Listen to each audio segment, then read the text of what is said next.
खुमलटारमा चाहिँ धुर्मुस सुन्तलीले बङ्गलो बनाछन्, क्रेटा गाडी लिएर हिँड्छन्, स्विमिङ पुल सहितको घर छ। हजुर अब कस्तो कतिसम्म भन्दै अब आत्महत्या चाहिँ गर्छु भनेर बिहान चाहिँ छोरीसहित लाइभ आउनुहुन्छ अनि बेलुका चाहिँ फेरि कुनै नेताहरूको चाहिँ छोराछोरीहरूको बिहामा चाहिँ अब नाचिरहनु हुन्छ होइन। अनि त्यो को हो त त्यो 17 करोड उहाँले तिर्नुपर्ने व्यक्तिहरू त्योहरू त चितवनको जनताले पनि थाहा पाउनु पर्यो नि त।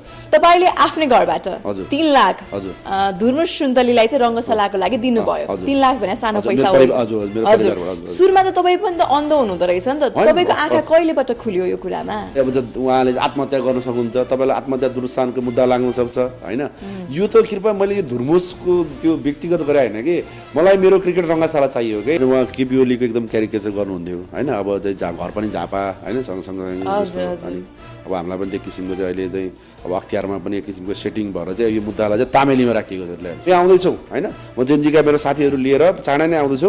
यो मैले यो चिरकटमा आज 78 साल अब 4 वर्षसम्म हेर्नुहोस् त यो मैले कसरी सुरक्षित राखेको छु। कति सम्पत्ति छ, कहिले किनेको भनेर थाहा भइहाल्छ नि। मैले भने नि आज उहाँले एउटा चाहिँ तर्क के गरे राष्ट्रिय स्वतन्त्र पार्टीबाट चाहिँ रवि लामिछानेले चाहिँ टिकट दिएनन् भनेर चाहिँ अब त्यो सबैलाई चाहिँ एउटा चर्चाको विषय थियो। त्यति इनोसेन्ट मान्छे तपाईँले लगाइरहनु भएको छ, यस्तो आरोपहरू अरूले लगाइरहेछन् होइन, त्यस्तो फटा निस्किन सक्नु होला र धुर्मुस सुन्तली भन्ने पनि आम जनतामा त्यो प्रश्न रहन्छ कि। अब यो उहाँले यो मिडिया म्यानिपुलेसन गरेर चुनाव लड्ने अब नयाँ होइन अब फागुन 21 गते चुनाव लड्न खोजिरहनु भएको छ कि वास्तविकता के हो त? वास्तविकता त के भन्दा यो पैसा त 3 चोटि गइसक्यो, 3 चोटि फर्केर आइसक्यो कि। त्यो प्रमाणहरू छन्? त्यो त छ नि, महानगरमा अब त्यो रिपोर्टै छ नि उहाँहरूले चाहिँ गर्दाखेरि होइन। अब स्विमिङ पुल सहितको घर छ तर मेरो त्यहाँ आँसुको भेल छ भनेर समेत उहाँले एकचोटि लाइभमा चाहिँ गर्नुभयो होइन। दलितजीले त म त 5 करोड हाल्छु भन्नुभएको थियो त्यतिखेर होइन।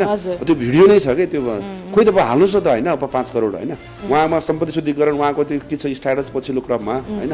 अन्त छोडेर भागेर हिँड्नु भयो नि त उहाँहरू त। 2 तलाको बङ्गलो बनाउनु भएको छ, 2टा क्रेटा गाडी लिएर हिँड्नु भएको छ र 2 तलाको बङ्गलाको साइडमा चाहिँ स्विमिङ पुल सहितको घर छ। हजुर